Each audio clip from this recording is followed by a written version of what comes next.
નમસ્તે વિદ્યાર્થી મિત્રો, ધોરણ 12 ગણિત પ્રકરણ 10 સદિશ બીજગણિત ભાગ નંબર 6.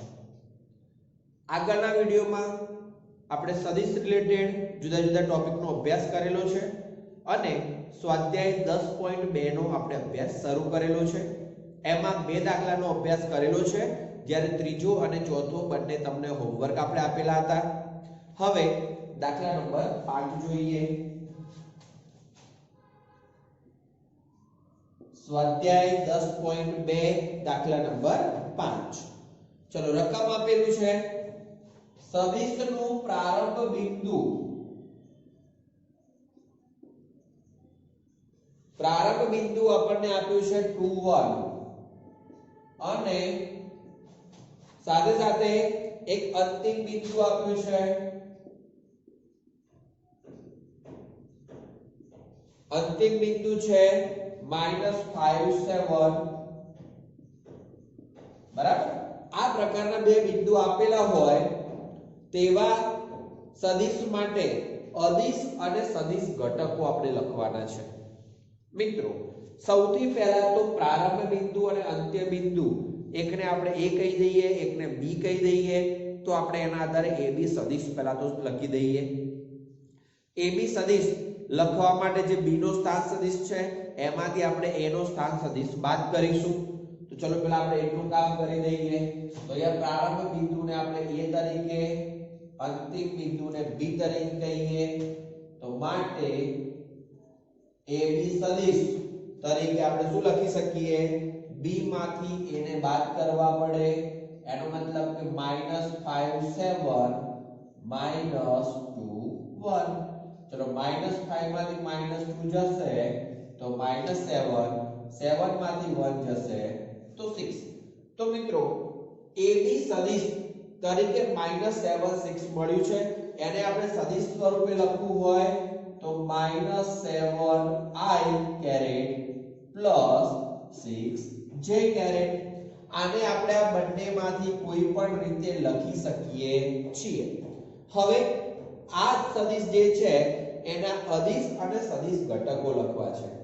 મિત્રો, અદિશ ઘટકો એટલે ફક્ત -7 અને 6, એ બંને અદિશ ઘટકો કહેવાશે. જ્યારે સદિશ ઘટકો એટલે i અને j સાથે આપણે જે ઘટક લખીએ છીએ એને આપણે સદિશ ઘટકો કહીશું. તો માટે ab સદિશના અદિશ ઘટકો -7 અને 6 અને સદિશ ઘટકો તો પહેલું છે -7i અને બીજું છે 6j. બરાબર. આ બંને આપણને એના સદિશ ઘટકો મળશે. તો બે અદિશ ઘટકો અને બે સદિશ ઘટકો. ચલો, એના પછી પ્રશ્ન નંબર 6. એમાં ત્રણ સદિશો આપ્યા છે અને એ ત્રણેય સદિશનો આપણે સરવાળો કરવાનો છે. બરાબર. તો જોઈ લઈએ એને. પ્રશ્ન નંબર 6. ચલો, a સદિશ તરીકે આપણને આપેલું છે i - 2j k. i - 2j k. ચલો, એવી રીતે b સદિશ તરીકે આપેલું છે -2i + 4j + 5k. અને એવી રીતે c સદિશ તરીકે આપ્યું છે i - 6j - 7k. હવે મિત્રો, ત્રણેયનો આપણે સરવાળો કરવો હોય તો આપણે ત્રણ સદિશોને સરવાળા તરીકે પહેલા લખવા પડે. તો કે માટે a સદિશ + b સદિશ + c સદિશ ઇક્વલ ટુ, ચલો પહેલા i - 2j + k plus -2i plus 4j plus 5k અને plus c સદિશ તરીકે i - 6j -7k. હવે દરેક i વાળા પદો ને આપણે ભેગા કરીને એમનો સરવાળો કરવાનો છે. તો મિત્રો ડાયરેક્ટ જ સરવાળો લખી દઈએ. 1 -2 અને 1 એનો મતલબ કે 0i કેરી. -2 +4 -6 એનો મતલબ કે -4j. એવી રીતે 1 +5 એટલે 6 -7 એટલે કે -k. તો મિત્રો હવે અહીંયા 0i તમે લખો છો તો બરાબર, ધારો કે આ પદ નહીં લખો તો પણ ચાલશે. એનો મતલબ કે -4j -k એ એમના સરવાળા તરીકે આપણને સદિશ સ્વરૂપે મળશે.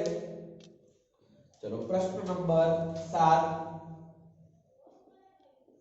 એક સદિશ આપણને આપેલો છે. એ સદિશ તરીકે i + j + 2k બરાબર, અને ડી દિશામાં એકમ સદિશ શોધો. હવે કોઈ પણ સદિશ આપેલો છે ને એની દિશામાં એકમ સદિશ શોધવો છે તો સૂત્ર તમને યાદ હોવું જોઈએ. a સદિશ mod a સદિશ. તો આપણે પહેલું કામ કયું કરવું પડે? આપેલા સદિશનો માનાંક શોધવો પડશે. ચલો આપણે માનાંક શોધીએ. તો mod a સદિશ √1² +1² +2². તો કેટલા થશે? 1 + 1 + 4 એનો મતલબ કે √6. હવે આપણે એ સદિશની દિશાનો એકમ સદિશ આપણે લખીએ. એ સદિશની દિશાનો એકમ સદિશ બરાબર એ સદિશ mod a સદિશ. ચલો એ સદિશ તરીકે આપણે અહીંયા જે પણ પદ છે એને લખી દઈએ.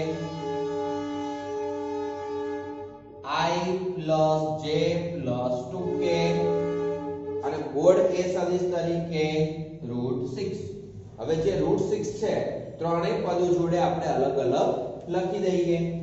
તો =1/√6 i caret, 1/√6 j caret અને 2/√6 k caret. બરાબર. તો આ રીતે આપણને જે સદિશ આપેલો છે એની દિશાનો એકમ સદિશ મળશે. હવે મિત્રો આ જ પ્રમાણે પ્રશ્ન નંબર 8 આપણે હોમવર્ક રાખીએ છીએ. એમાં તમને બે બિંદુ આપ્યા છે. એ બે બિંદુઓને આધારે એમનો સદિશ કીધો છે કે PQ સદિશ ની દિશામાં એકમ સદિશ શોધો. તો આપણે પહેલા PQ સદિશ શોધીશું. PQ સદિશનો આવી રીતે માનાંક શોધીશું અને પછી PQ સદિશની દિશામાં એકમ સદિશ એટલે PQ સદિશ mod PQ સદિશ પ્રમાણે આપણે એનો જે તે જવાબ મેળવીશું. ચલો હવે એના પછી પ્રશ્ન નંબર 9 જોઈ લઈએ.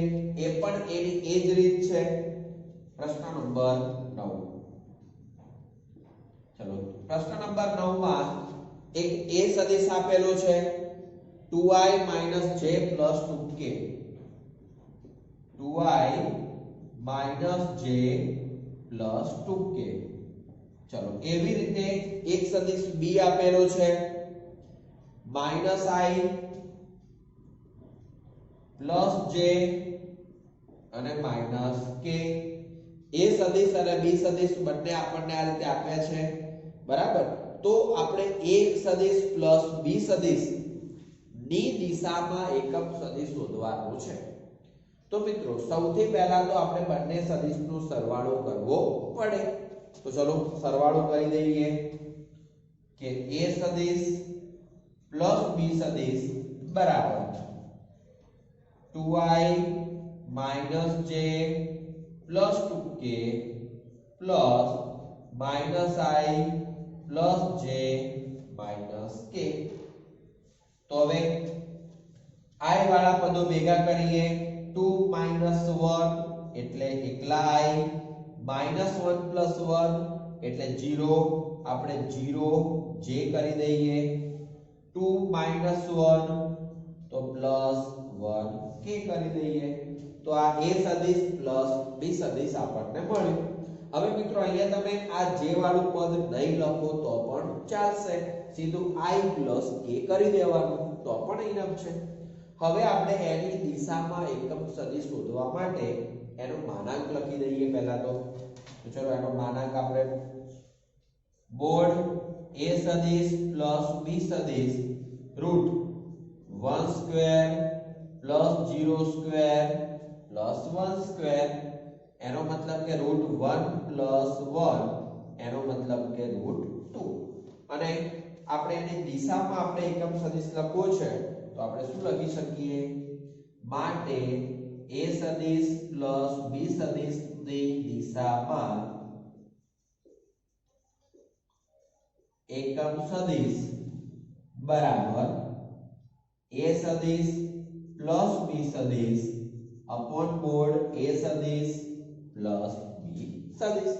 ટૂંકમાં આપણે ઉપર જે પ્રમાણે કામ કર્યું છે એ પ્રમાણે તો અંશમાં આપણે આ સદિશ લખી દઈએ અને છેદમાં √2 લખી દઈએ તો આપણે ફક્ત i plus k જ લખીએ છીએ। હવે i સદિશ plus k સદિશ अपॉन √2 ચલો √2 બંને છેદમાં અલગ અલગ લખી દઈએ 1 upon √2 i caret 1 upon √2 k caret તો આ થઈ ગયો a સદિશ plus b સદિશ ની દિશામાં એકમ સદિશ। હવે એના પછી છે 10મો પ્રશ્ન, એમાં એક સદિશ આપ્યો છે અને એ સદિશની દિશામાં 8 એકમ માનવાળો સદિશ શોધવાનો છે તો આપણે સદિશને a સદિશ તરીકે ઓળખી દઈએ 5i - j plus 2k સદિશની દિશામાં 8 માનવાળો એકમ સદિશ। તો મિત્રો એના માટેનું પણ આપણે સૂત્ર શીખેલા છીએ k mod a સદિશ k a સદિશ upon mod a સદિશ આપણે લખીએ તો જે સદિશ આપ્યું છે એની દિશાનો જે k નું મૂલ્ય અહીંયા k તરીકે 8 આપેલા છે તો એટલા માનવાળો આપણને સદિશ મળશે। તો સૌથી પહેલું કામ આપણે a ને આધારે મોડ a સદિશ શોધી દઈએ તો મોડ a સદિશ બરાબર ચલો શું મળશે રૂટ 5 સ્ક્વેર -1 નો સ્ક્વેર 2 નો સ્ક્વેર એનો મતલબ રૂટ 25 plus 1 plus 4 એનો મતલબ કે રૂટ 30 ઓકે। હવે આપણે એ પ્રમાણે લખીએ તો શું થશે કે માટે a સદિશની દિશામાં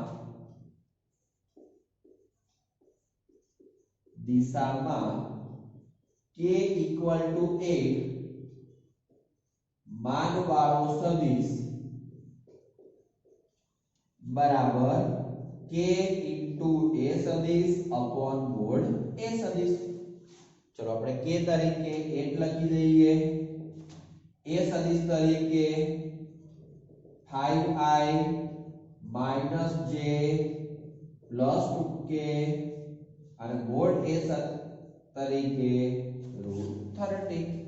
હવે 8 મલ્ટીપલ કરી દઈએ અને √30 દરેકના છેદમાં લખી દઈએ બરાબર તો 40 upon √30 i caret minus 8 upon √30 j caret plus 16 upon √30 k caret।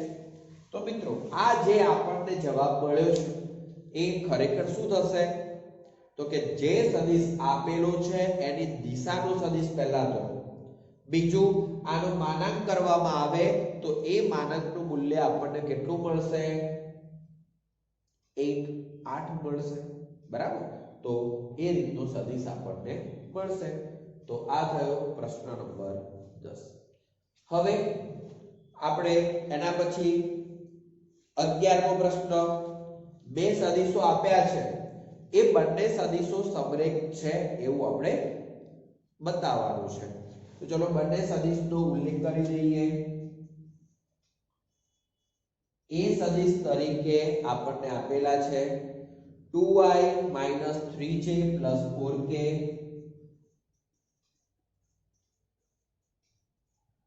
અને બી સદિશ તરીકે પણ આપણને જે પદ આપ્યું છે -4i + 6j - 8k. બરાબર. હવે આ પ્રકારનું મિત્રો પદ આપ્યું છે. હવે બંને સદિશ સમરેખ છે કે નહીં એ આપણે ચેક કરવું હોય તો આપણે કેવી રીતે કરી શકીએ? એના માટે આપણે શું બતાવવું પડશે? તો મિત્રો આગળ પણ આપણે સમજી ગયા છીએ સમરેખનો મતલબ એને સમાંતર દિશા હોય કાં તો એને પ્રતિ સમાંતર દિશા હોય. ધારો કે એક સદિશ છે, એ સદિશને કાં તો સમાંતર દિશા કાં તો એને પ્રતિ સમાંતર દિશા હોય તો એવા જે સદિશો મળે છે એ સદિશો કેવા કહેવાશે? સમરેખ સદિશો કહેવાશે. આનો મતલબ એ થયો કે આપણે બંને સદિશમાં બી સદિશને ધ્યાનથી જોઈએ તો એ બી સદિશમાંથી આપણે ધારો કે -2 કોમન કાઢીએ, વિચારવામાંથી -2 કોમન લઈએ તો કૌંસની અંદર આપણને એ સદિશ જ મળે છે. એનો મતલબ કે બી સદિશ = -2 એ સદિશ. તો કેવું સ્વરૂપ થઈ ગયું? તો આ એ પણ તમને વાત કરેલું છે કે કોઈ પણ બે સદિશ હોય તો બી સદિશ = લેમ્બડા એ સદિશ જેવું સ્વરૂપ મળતું હોય અથવા કે એ સદિશ જેવું સ્વરૂપ મળતું હોય તો આપણે શું કહી શકીએ? એ સદિશ અને બી સદિશ બંને સમરેખ સદિશો છે એવું આપણે કહી શકવાના. તો ચલો અહીંયા એ પ્રમાણે આપણે લખીએ તો કે બી સદિશ = ફરી લખી દઈએ છીએ -4i + 6j - 8k. ચલો એમાંથી -2 કોમન લઈ લઈએ આપણે તો 2i - 3j અને એ જ પ્રમાણે +4k. આ સદિશ તો ખરેખર શું થઈ ગયો? એ સદિશ થઈ ગયો એટલે કે -2a સદિશ. તો જુઓ આપણને સ્વરૂપ કેવું મળ્યું છે? બી સદિશ = -2a સદિશ.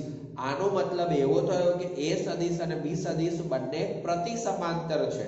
પ્રતિ સમાંતર એટલે એકની દિશા અહીંથી આમ હોય એને સમાંતર રહીને બીજાની દિશા એનાથી ઉલટી હશે.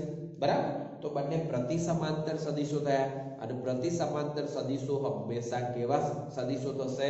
સમરેખ સદિશો થશે. તો આપણે એ પણ ઉલ્લેખ કરી દઈએ અને માટે એ સદિશ અને બી સદિશ સમરેખ સદિશો. ઓકે. સમરેખ માટે મિત્રો દિશા સરખી હોવી જરૂરી નથી, પરંતુ સમાન સદિશોની જ્યારે વાત કરેલી હોય તો એ વખતે અથવા સમાન દિશાના સદિશની વાત કરેલી હોય તો એ વખતે આ જે લેમ્બડા કે કે આપણને મળે છે એનું મૂલ્ય હંમેશા ધન હોવું જોઈએ. જો ધન હોય તો જ એમની દિશા સમાન રહેશે. પરંતુ આપણે સમરેખ બતાવવું છે એનો મતલબ કે કાં તો એની દિશામાં કાં તો પ્રતિ અથવા વિરુદ્ધ દિશામાં આપણને સદિશ મળવો જોઈએ. તો આ પ્રમાણે પ્રશ્ન નંબર 11. ચલો એવી જ રીતે પ્રશ્ન નંબર 12 રકમ પર નજર કરો કે એક સદિશ આપણને આપેલો છે અને એ સદિશ માટે આપણે શું કરવાનું છે? દિક કોસાઇન લખવાની છે.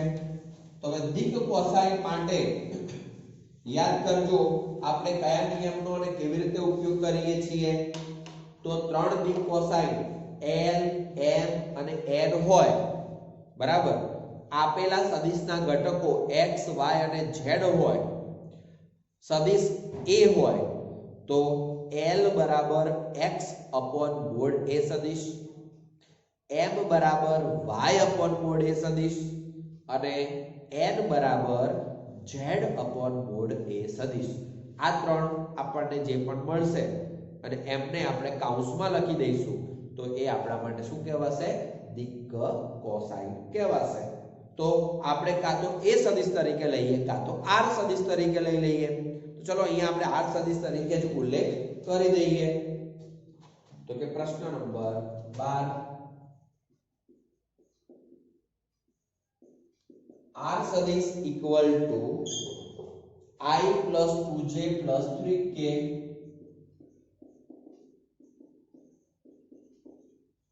ઓકે, આ આપણને I સદિશ મળે છે I plus 2j plus 3k. ચલો હવે એમનું દિક કોસાઇન માટે આપણે શું કરીશું? પહેલા તો કે જે સદિશ છે એને xi plus yj plus zk સાથે સરખાઈ દઈએ. આપેલ સદિશને અથવા સદિશને r સદિશ equal to xi plus yj plus zk સાથે સરખાવતા. તો ચલો x તરીકે કેટલા મળશે? 1, y તરીકે 2 અને z તરીકે 3 થાય. x y અને z ત્રણેયની આપણને કિંમતો મળી છે. હવે મિત્રો ત્રણેયની કિંમતો મળી હોય તો આપણે સૌથી પહેલા તો બોર્ડ r સદિશ શોધવો પડશે. બોર્ડ r સદિશ એનો મતલબ કે x નો સ્ક્વેર પ્લસ y નો સ્ક્વેર પ્લસ z નો સ્ક્વેર અહીંથી ડાયરેક્ટ લખી દઈએ. 1 square plus 2 square plus 3 square એનો મતલબ કે વર્ગ પ્લસ 4 પ્લસ 9 એનો મતલબ કે √14. તો બોર્ડ r સદિશ તરીકે આપણને √14 મળ્યું. હવે √14 મિત્રો મળે છે આપણને આ પ્રમાણે. તો આપણે હવે દિક કોસાઇન ધારી લઈએ કે ધારો કે r સદિશની દિક કોસાઇન l m n હોય તો l બરાબર x upon mod r સદિશ, m બરાબર y upon mod r સદિશ અને n બરાબર z upon mod r સદિશ. તો ચલો એ પ્રમાણે x તરીકે આપણે શું લખીશું? 1 લખીશું. તો 1 upon √14. ચલો અહીંયા વિચારીએ તો y તરીકે 2 upon √14 અને n તરીકે 3 upon √14. l m અને n આ રીતે આપણને ત્રણ કિંમતો મળે. ઓકે, હવે આ રીતે ત્રણ કિંમતો મળી છે તો માટે આપણે દિક કોસાઇન ને કૌંસમાં લખીએ છીએ. માટે દિક કોસાઇન 1 upon √14, 2 upon √14 અને 3 upon √14 થાય. ઓકે, તો મિત્રો જે પણ દિક કોસાઇન સ્વરૂપે મળે છે એને આપણે કૌંસમાં લખવા પડે છે. ક્લિયર? તો આ થયો પ્રશ્ન નંબર 12. હવે મિત્રો એની એ જ રીતે પ્રશ્ન નંબર 13 છે. તમને a અને b બે સદિશ બે બિંદુના સ્થાન સદિશો આપ્યા છે, એટલે કે બિંદુ આપેલા છે. a થી b તરફની દિશામાં જોડતો હોય એવા સદિશનું દિક કોસાઇન શોધવાનું છે. મતલબ તમારે ab સદિશ શોધી દો, એ જ ab સદિશને r સદિશ સાથે સરખાઈ દો. બસ પછી અહીંયા જે પ્રમાણે આપણે કામ કર્યું છે એ રીતે તમારે એનો જવાબ મેળવવો પડશે. ઓકે, ચલો હવે એના પછી આપણે 14મો પ્રશ્ન મેળવીએ. તો 14મા પ્રશ્નમાં પણ રીત આની યાદ છે. ફક્ત ને ફક્ત જે દિક કોસાઇન ની આપણે અહીંયા વાત કરી l m અને n, ખરેખર એ l m અને n તરીકે શું હોય? તો કે cos આલ્ફા, cos બીટા અને cos ગામા. એટલે કે x અક્ષ, y અક્ષ અને z અક્ષની ધન દિશા સાથે આપેલ સદિશે બનાવેલા ખૂણાઓ આલ્ફા, બીટા અને ગામા હોય તો આપણને આ રીતે cos આલ્ફા, cos બીટા અને cos ગામાની કિંમતો મળી શકે. અને એના આધારે આપણે આલ્ફા, બીટા અને ગામા શોધવાના થશે. તો ચલો આપણે પ્રશ્ન નંબર 14 નો અભ્યાસ કરીએ. મિત્રો 14ની રકમમાં સદિશ જોઈએ તો આપણને કયો સદિશ આપેલો છે? તો કે એ સદિશ આપ્યો છે r સદિશ તરીકે i + j + k. ઓકે, હવે i + j + k એનો મતલબ કે દરેકના અદિશ ઘટકો કેટલા થયા છે? તો અદિશ ઘટકો અહીંયા 1 1 1 છે. તો ચલો એ રીતે r સદિશ = i + j + k. ચલો ઉપર પ્રમાણે કામ કરીએ તો શું લખાશે કે સદિશને r સદિશ = xi + yj + zk સાથે સરખાવતા x = 1 y = 1 z = 1. ચલો હવે મોડ r સદિશ આપણે લખી દઈએ તો મોડ r સદિશ એટલે કે √1² + 1² + 1² એટલે મિત્રો ડાયરેક્ટ જ આપણે લખી દીધું છે √3 થશે. હવે આપણે આલ્ફા બીટા અને ગામા નો ઉલ્લેખ કરીએ તો કે જો r સદિશ એ x y અને z અક્ષની ધન દિશા સાથે અનુક્રમે આલ્ફા બીટા અને ગામા માપના ખૂણા બનાવે તો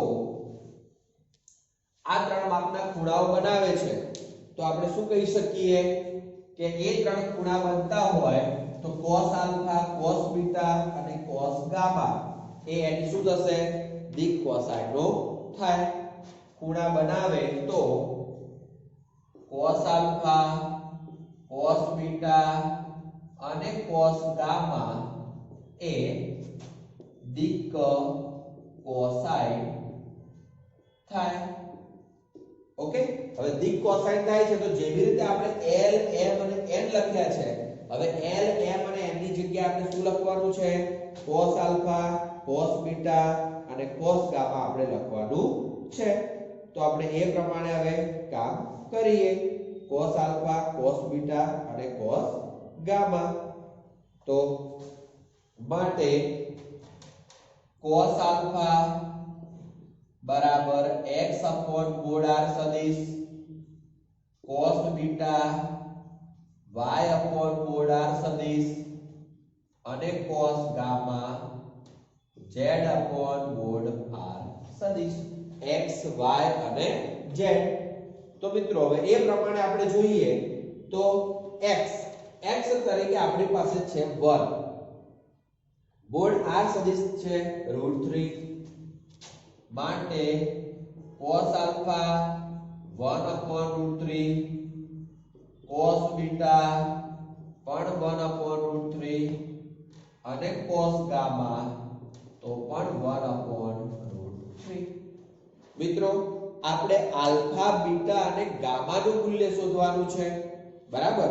તો આલ્ફા બીટા અને ગામા નું મૂલ્ય શોધવા માટે આપણે cos ને પેલી બાજુએ લઈ જઈએ મતલબ cos ઇન્વર્સ અથવા બંને બાજુએ cos ઇન્વર્સ એપ્લાય કરીએ તો માટે આલ્ફા બરાબર cos ઇન્વર્સ 1/√3 બીટા બરાબર cos ઇન્વર્સ 1/√3 અને ગામા બરાબર cos ઇન્વર્સ 1/√3. મિત્રો ત્રણે ત્રણ ખૂણાઓ કેવા મળે છે એક જ સરખા મળે છે તો આપણે એના વિશે ઉલ્લેખ કરી દઈએ. માટે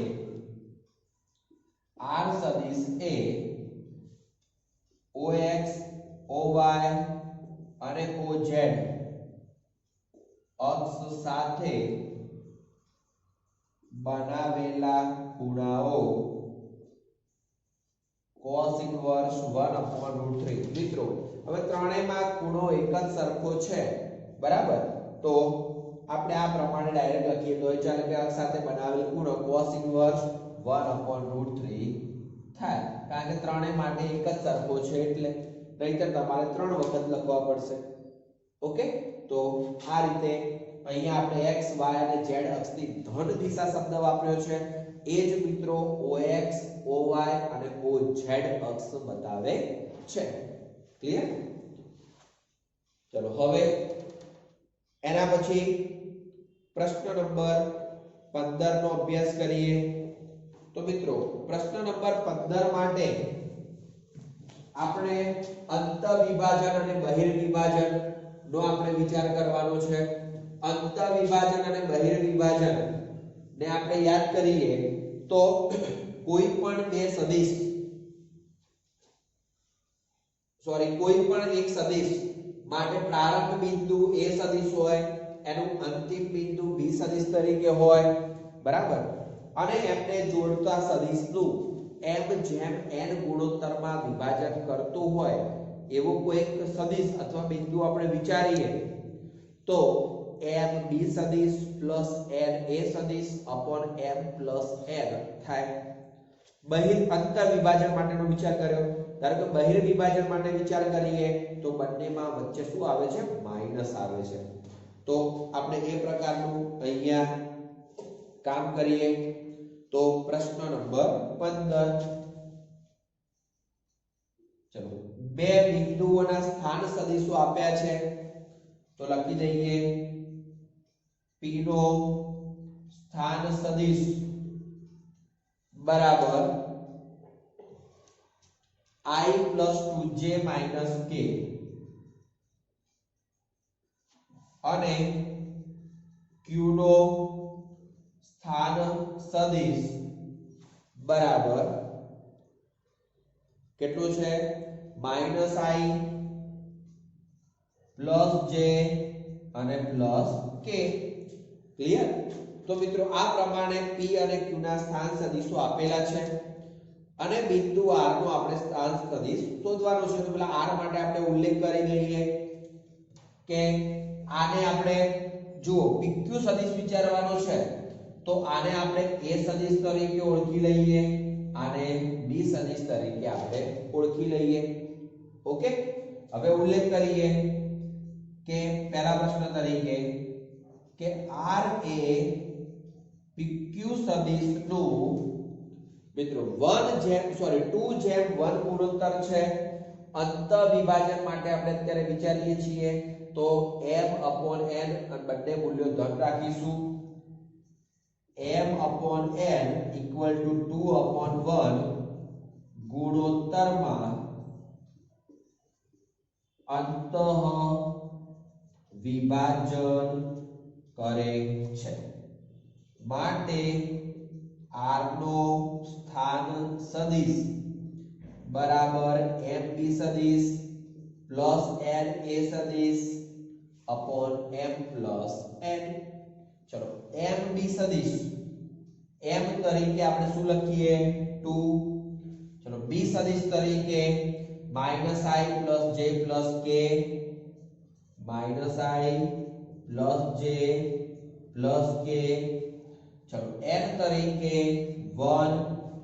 ચલો a સદિશ તરીકે I plus 2j minus k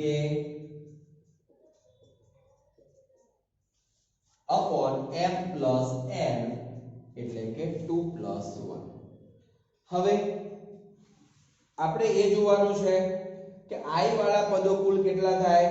અહીંયા માઈનસ 2, અહીંયા પ્લસ 1, તો કે માઈનસ I. ચલો j વાળા 2 અને પ્લસ 2 તો કે પ્લસ 4j અને k વાળા પદો કરીએ તો 2 અને માઈનસ 1, 2 માઈનસ 1 એટલે કે 1k અપોન 1 પ્લસ 2 અથવા 2 પ્લસ 1 એટલે કે 3. હવે 3 ને આપણે ત્રણે અલગ અલગ લખી દઈએ. Minus 1 upon 3 I caret, 4 upon 3 j caret અને 1 અપોન 3 k કેરેટ. ઓકે, તો મિત્રો જ્યારે અંત વિભાજન કરે છે એના માટે r નો સ્થાન સદિશ આપણને આટલો મળે. ધારો કે બહિર વિભાજન કરે છે તો આપણે એનો ઉલ્લેખ કરી દઈએ. એમાં બીજો પ્રશ્ન કે r એ pq સદિશનું m upon n બરાબર 2/1 ગુણોત્તરમાં બહિર્વિભાજન કરે છે। હવે બહિર્વિભાજન કરતું હોય તો r નો જે સ્થાન સદિશ છે એમાં વચ્ચે શું આવશે માઈનસ આવશે તો માટે r નો સ્થાન સદિશ mb સદિશ માઈનસ na સદિશ अपॉन m માઈનસ n। બસ મિત્રો આ જ પ્રમાણે તમે સાદુરૂપ આપી દેજો અને એને જાતે ટ્રાય કરજો। ક્લિયર? તો આ થયો આપણા માટે પ્રશ્ન નંબર 15 માં બંને રીતે r નો સ્થાન સદિશ કેવો મળે તે। હવે મિત્રો પ્રશ્ન નંબર 16 મધ્ય બિંદુનો છે બરાબર, તો એને આપણે હોમવર્ક આપીએ છીએ।